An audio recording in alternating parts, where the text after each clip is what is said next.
Indonesia akhirnya kembali merasakan panggung bergengsi Piala Asia setelah gagal lolos selama 15 tahun.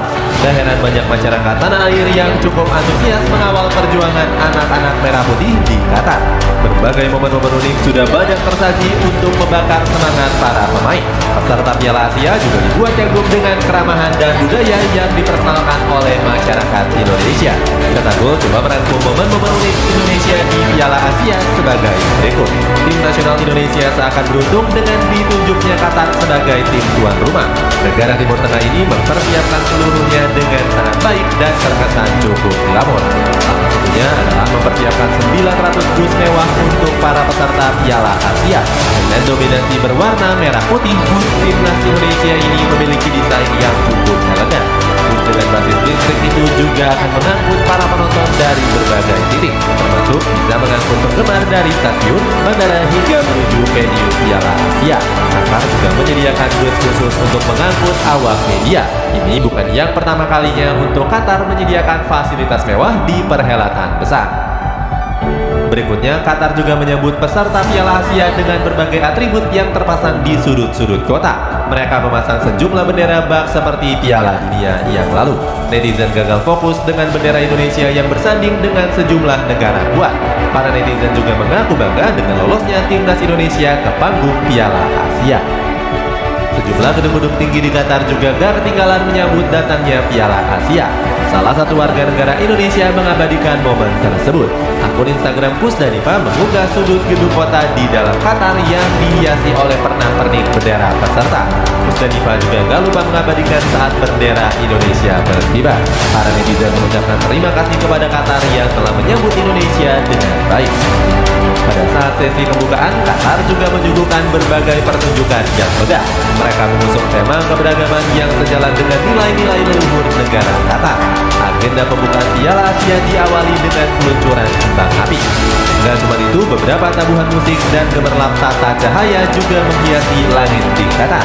Berbagai tarian musik khas Qatar juga dipertunjukkan dengan maskot Piala Asia 2023. Maskot tersebut diberi nama jerboa yang diambil dari hewan penggerak yang hidup di gurun. Uniknya, saat azan maghrib tiba, seketika seluruh kegiatan membuka terhenti untuk sementara waktu. Sayangnya, kemegahan Piala Asia sedikit ternodai dengan kelalaian panitia. Saat itu, mereka salah menampilkan bendera Indonesia dan juga kode negara pada sesi perkenalan negara Grup D. Bendera Indonesia yang berwarna merah putih justru ditampilkan dengan bendera India. Selain insiden salah bendera, timnas Indonesia juga diremehkan gak bisa bersaing. Pundit Amerika Serikat yakni The Give and Go menilai Indonesia sebagai tim terburuk di Piala Asia. Dalam videonya, Indonesia dinilai gak akan lolos dari fase grup D Piala Asia. Reynoso dan Soltero sendiri memang kerap membahas sepak bola dengan menggunakan acuan data. Menurut data mereka, Indonesia dan Hong Kong menjadi kontestan terburuk di Piala Asia. Hal ini mengacu pada ranking FIFA kedua negara yang menempati urutan 150 dan 146. Namun yang dipermasalahkan adalah nada bicara dari sang YouTuber yang sedikit meremehkan. Para pemain tim nasional Indonesia antusias menyambut perhelatan Piala Asia 2023. Gak cuma mempersiapkan fisik dan mental, mereka juga menyempatkan diri untuk melakukan ibadah. Para penggawa timnas Indonesia terlihat melaksanakan ibadah sholat Jumat di Masjid Jamia Doha. Masjid tersebut hanya berjarak sekitar 500 meter dari tempat penginapan mereka. Pratama Arhan, Rizky Ridho, Edo Febriansyah hingga Ramadan Sananta khusyuk menjalankan ibadah sholat Jumat. Mereka menyebut ini sebagai momen langka yang jarang terjadi. Sebelum perhelatan Piala Asia, KBRI Doha menggelar acara welcoming dinner. Acara yang digelar di Wisma Duta itu dihadiri oleh duta besar, tokoh masyarakat, dan juga supporter. Dalam video yang beredar, para supporter dan para pemain bercengkrama menikmati hidangan makan malam. Mereka seakan menunjukkan keakraban sebagai warga negara Indonesia. Sintayong selaku pelatih mengucapkan terima kasihnya kepada KBRI dan supporter Indonesia. Dia berharap para supporter bisa memberikan dukungan penuh kepada para pemain. Pelatih Korea Selatan ini juga berharap punggawa Garuda bisa fokus di perhelatan Piala Asia. Sintayong menargetkan Indonesia bisa menjadi tim kuda hitam yang mengejutkan. Justin Hubner baru saja menyandang status sebagai warga negara Indonesia pada awal Desember lalu. Pemain Wolverhampton U21 itu langsung masuk dalam skuad Piala Asia 2023. Pada saat menyanyikan lagu Indonesia Raya, Hafner gak bisa menahan air matanya. Pemain keturunan Belanda ini mengaku bangga bisa menyanyikan lagu kebangsaan di KBRI Doha. Harapan Sintayong gagal diwujudkan pada laga perdana penyisihan grup D Piala Asia. Skuad Garuda takluk atas timnas Irak dengan skor meyakinkan 1-3.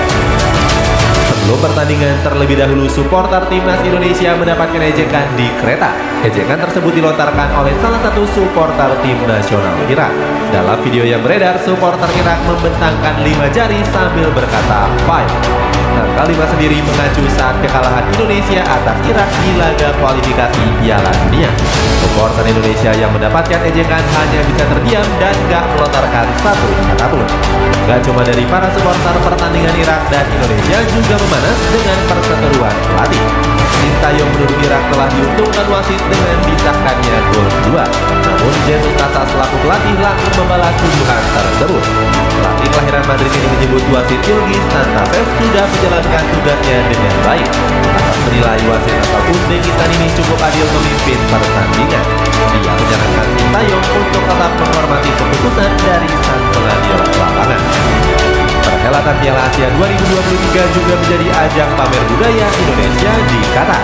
Hal itu dilakukan oleh para supporter timnas Indonesia yang mendukung penuh perjuangan para pemain.